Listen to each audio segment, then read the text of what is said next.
اللہ کا تو کچھ نہیں بگڑ سکتا، ہم اپنے آپ کو برباد کر رہے ہیں، تباہ کر رہے ہیں۔ قرآن کو اگر ہم چھوڑ رہے ہیں، قرآن پر عمل نہیں کر رہے ہیں، نقصان کس کا ہے؟ قرآن کا نہیں، میرا اپنا نقصان ہے۔ میں نے قرآن کو چھوڑا ہے اور کل قیامت کے دن یہ قرآن میرے خلاف گواہی دینے والا بن جائے گا۔ حدیث میں اللہ کے نبی صلی اللہ علیہ وسلم نے فرمایا ہے الصیام والقرآن یشفعان للعبد یوم القیامہ، روزہ اور قرآن قیامت کے دن شفاعت کریں گے۔ جس بندے نے قرآن کا حق ادا کیا تو قرآن اس کے لیے کہے گا اے اللہ، اس نے دن میں عمل کیا، رات میں اس نے تلاوت کی ہے، فشفعنی فی، اللہ میری شفاعت اس کے حق میں قبول کر لیجئے۔ تو اللہ قرآن کی شفاعت کو قبول کرے گا۔ اور اگر قرآن کے حق کو ہم نے تلف کیا ہے، دن میں عمل نہیں کیا، رات میں تلاوت نہیں کی، یوں ہی قرآن کو چھوڑے رکھا، قرآن ہمارے خلاف کھڑا ہو جائے گا۔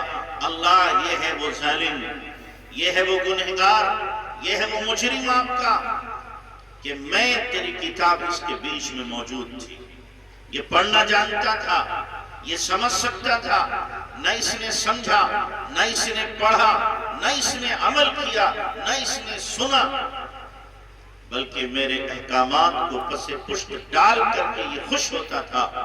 اب قرآن ہمارے خلاف جب گواہی دے گا تو کہاں پناہ ملے گی؟ کیسے بچیں گے؟ کون بچائے گا ہمیں؟ تو اس لیے قرآنی احکامات کو اپنی زندگی کا سب سے بڑا سرمایہ بناؤ۔ قرآن نے جس سے منع کیا اسے رکو، قرآن نے جس کا حکم دیا اس کو کرنے والے بن جاؤ۔ قرآن کی تلاوت سے نور ملے گا، قرآن کو سمجھنے سے ہدایت ملے گی، اور قرآن کو عمل کرنے سے ہمیں انشاءاللہ راہ ہدایت کے ساتھ جنت ملے گی، اللہ کی رضا ملے گی۔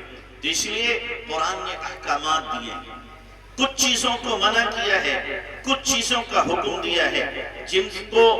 جن کا حکم دیا اسے پورے معمورات کہتے ہیں، جن سے منع کیا ان کو منہیات کہتے ہیں۔ یعنی کچھ چیزوں کے کرنے کا حکم، کچھ چیزوں سے منع کیا گیا ہے، ہمیں معمورات پر عمل کرنا ہے، منہیات سے بچنا ہے۔ ان چیزوں سے اللہ نے منع کیا ہے۔ کتنے لوگ ہیں قرآن کے اندر اللہ تبارک و تعالیٰ نے سینکڑوں جگہ نماز کا حکم دیا، کہیں اصالتاً، کہیں ضمناً، سینکڑوں جگہ اللہ نے حکم دیا ہے۔ امت کا 90% طبقہ نماز سے دور ہے، اور پھر بھی سینہ ٹھوک کے کہہ رہے ہیں کہ ہم مسلمان ہیں، سینہ ٹھوک کے کہہ رہے ہیں۔ میں ان کو کافر نہیں کہتا، کافر نہیں کہتا، لیکن ذرا خود اپنی گردن جھکا کے پوچھو اپنے دل سے کہ میرا جو ایمان مجھے مسجد تک نہیں لے جا رہا ہے، کہ یہ میرا ایمان قبر تک میرے ساتھ چلا جائے گا؟ بچے گا میرا ایمان؟ کیا شیطان آخر وقت میں حملہ کر کے میرے اس ایمان کو چھوڑے گا؟ حضرت مفتی شفیع صاحب رحمۃ اللہ علیہ لکھا ہے آخر وقت جب ہوتا ہے تو شیطان، جو بندہ بغاوت کی زندگی گزار کر کے گیا ہے، تو شیطان اس کے سرہانے دائیں طرف باپ کی شکل میں، بائیں طرف ماں کی شکل میں، پائیں دوستوں کی شکل میں آ کر کے کھڑا ہو جاتا ہے۔ باپ جو گزر گیا ہے اس کی شکل میں آ کے کہتا ہے دیکھ بیٹا، میں دنیا سے مسلمان ہونے کی حالت میں گیا تھا، لیکن آج میری قبر میں پٹائی ہو رہی ہے۔ اسلام نعوذ باللہ اچھا مذہب نہیں ہے، عیسائی ہو جائے۔ ماں کی شکل میں آیا ہے، ماں تائید کرتی ہے۔ دوستوں رشتہ داروں کی شکل میں کھڑے ہوئے ہیں شیاطین، وہ بھی تائید کرتے ہیں کہ تمہارے ابا جو کر رہے ہیں کہہ رہے ہیں بالکل ٹھیک ہے۔ اب یہ جاکنی کے عالم میں ہے، سوچتا ہے کہ یہ لوگ تو اس عالم سے گزر گئے ہیں اور یہ ہمیں اطلاع دے رہے ہیں، لہذا اسلام نعوذ باللہ برا مذہب ہے۔ وہ کہتا ہے ٹھیک ہے، میرا اسلام سے کوئی تعلق نہیں، میں عیسائی ہوا، میں یہودی ہوا۔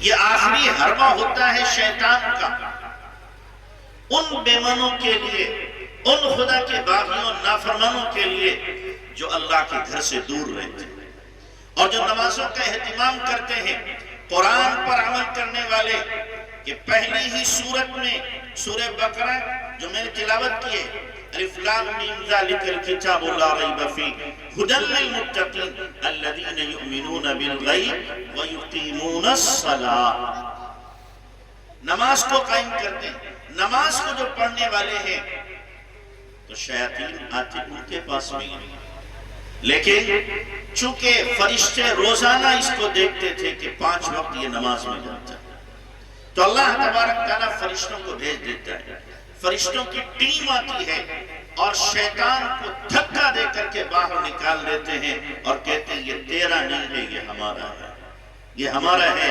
پھر فرشتے قریب بیٹھتے ہیں اور فرشتے اس کو کلمے کی تلقین کرتے ہیں اور اطلاع دیتے ہیں تمہاری موت کا وقت قریب آ چکا ہے، موت کا وقت قریب آ چکا ہے، لہذا تم کلمہ پڑھ لو، اور اسے تسلی دیتے ہیں کہ ہم تمہارے لیے اللہ کی رضا اور خوشنودی کا پیغام لے کر کے آئے ہیں۔ تو اگر نمازی آدمی ہے، نماز پڑھنے والا ہے، قرآن کے حکم کو عمل کرنے والا ہے، تو موت کے وقت میں اللہ کی طرف سے اس کی معاونت ہوتی ہے اور فرشتے آ کر کے اسے کلمہ پڑھاتے ہیں۔ تو جو لوگ نماز نہیں پڑھ رہے ہیں تو شیطان کا لقمہ بنے ہوئے ہیں، یاد رکھنا، شیطان کا لقمہ بنے ہوئے ہیں۔ اور پھر نماز جیسی عبادت، کاش کہ ہمیں پتہ ہوتا کہ مؤذن جس انداز سے ہمیں بلا رہا ہے، اگر ہمیں انداز پتہ چلتا تو ہم کٹ مرتے۔ کیا کہہ رہا مؤذن؟ حی علی الصلاۃ، حی علی الفلاح، آؤ نماز کو، آؤ کامیابی کو۔ یہ حیا کا لفظ جو ہے، معلوم ہے اللہ تعالیٰ کی شان تو یہ تھی، اللہ کہتا ہے ہلوموا الی الصلاۃ، چلو نماز کو، لیکن نہیں حی علی الصلاۃ۔ آپ اس کو ایک مثال سے سمجھیں، اللہ مثالوں سے پاک، سمجھانے کے لیے آپ کو کہہ رہا ہوں۔ جیسے آپ کے یہاں بہت بڑا مہمان آیا، آپ کی تصور سے بھی بڑا، آپ سوچ بھی نہیں سکتے تھے اتنا بڑا آدمی میرے یہاں مہمان بنے گا، آپ کو فون کیا میں آ رہا ہوں آپ کے گھر میں، تو آپ کیا کریں گے؟